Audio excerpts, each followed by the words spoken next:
आप सभी को 72वें गणतंत्र दिवस की हार्दिक शुभकामनाएं। मैं ललित किशोर शर्मा आज एक गंभीर विषय पर आपसे चर्चा करूंगा। उससे पहले आपको आज के दिन का महत्व जान लेना बेहद महत्वपूर्ण है। 15 अगस्त 1947 को हमारा ये देश आजाद हुआ था, लेकिन इस देश की आजादी जब तक अधूरी थी, जब तक कि हमें वो अधिकार नहीं मिल जाते जिससे हम अपना स्वतंत्रता पूर्वक अपना जीवन जी सके। 26 जनवरी 1930 आज ही के दिन देशभक्तों ने रावी के तट पर कसम खाई कि जब तक हमारी नसों में लहू की एक बूंद भी बाकी है, हम लड़ते रहेंगे और इस देश को आजाद करा के रहेंगे। 26 जनवरी को ध्यान में रखते हुए ही आज ही के दिन इस देश का संविधान लागू हुआ। आजादी की लड़ाई से लेकर देश के आजाद होने तक, देश के संविधान लिखे जाने से लेकर देश के संविधान लागू होने तक देश के क्रांतिकारियों ने एक सपना देखा था, एक ऐसे भारत की कल्पना की थी जिसमें सभी लोग एक दूसरे की भावनाओं की कद्र करेंगे और एक दूसरे से प्यार से रहेंगे। कि लड़ते लड़ते बलिदान दिया उन वीरों ने, कि लड़ते लड़ते बलिदान दिया उन वीरों ने, ना अपना सोचा ना अपने परिवार का उन वीरों ने।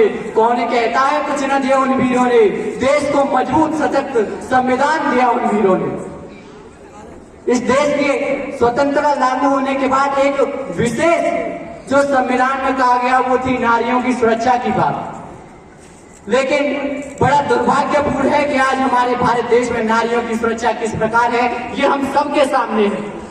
केरल में एक बच्ची के साथ 44 लोगों ने दरिंदगी की, भोपाल में एक बच्ची के साथ 9 लोगों ने दरिंदगी की। जब इन खबरों को पढ़ता हूं तो दिल सहज ही बैठ जाता है कि जिन क्रांतिकारियों ने इस देश को आजाद कराया उन्होंने किस प्रकार के भारत की कल्पना की थी और आज हमारा भारत देश कहां पर है।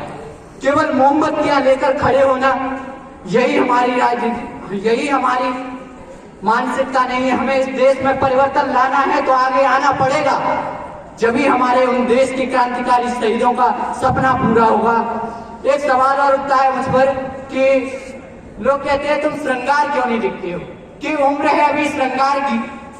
कि सवाल उठता है मुझ पर कि श्रृंगार क्यों नहीं लिखते हो, कि उठते हैं सवाल मुझ पर लिखते क्यों नहीं श्रृंगार तुम, उठते हैं सवाल मुझ पर कि लिखते क्यों नहीं श्रृंगार तुम, उम्र है अभी श्रृंगार की, गाते क्यों नहीं श्रृंगार तुम।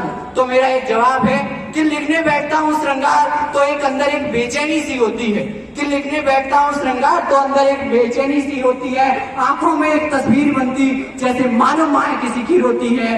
पूछता है भगत मुझसे, पूछता है भगत मुझसे, पूछता है सीमा पर तैनात जवान, तुम भी लिखने लग गए श्रृंगार, तुम तो कहते थे जय हिंदुस्तान।